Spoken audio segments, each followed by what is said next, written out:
Thanks for visiting the patient and the weather today. I'm meteorologist Al Peterlin. I'd like to talk about the weather health risk for November 26, 2025. We do have additional graphics available at tpatw.com, and we do maintain a storefront on Amazon. You can visit amazon.com/shop/patient weather and do your holiday shopping that would support patient weather. Looking at the surface front for Wednesday, you can already see high pressure streaming deeply through the central plains and covering much of the country, but that low pressure still hangs about Michigan, and its attendant cool front will be hanging right along the eastern seaboard. Vitality index for Wednesday is rather complex, but the easiest thing to say is there'll be something happening almost everywhere east of the plains.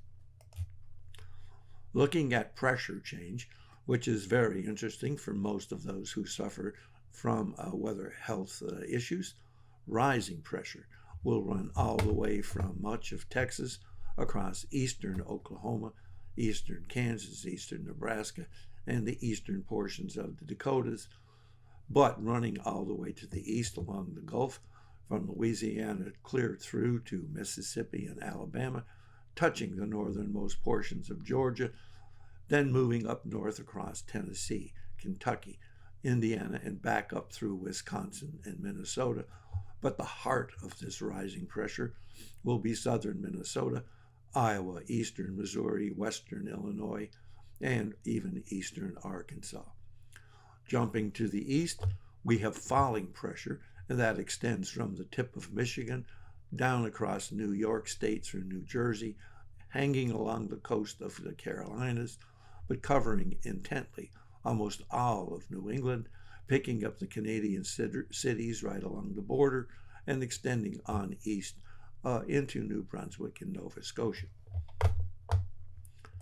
Looking at temperature change, and we've been so mild so long, that you can see the colder air already on Wednesday will be pushing down the plains into the middle Mississippi Valley, covering portions of the southeast and making its way into the middle Atlantic states, but holding here right on the western ridges of the Appalachians. But that's a promise for Thursday.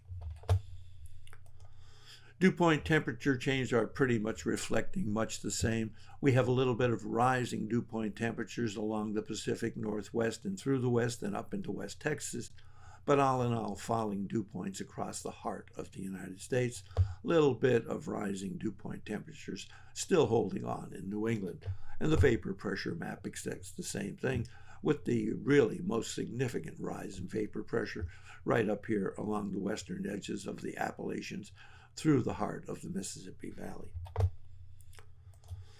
Looking at POI, or the change in atmospheric oxygen, you can see that we basically have a headache risk all the way from Texas across Oklahoma, the easternmost portions of Kansas, Nebraska, and the Dakotas, and then everywhere up and down the heart of the Mississippi Valley, across the southeast, up through the Tennessee and Kentucky and to the Ohio Valley, holding off at least until Thanksgiving Day right here in western Pennsylvania, western Virginia, western Carolinas, but really picking up almost all of Georgia. There is a small risk of migraine right here in central Florida.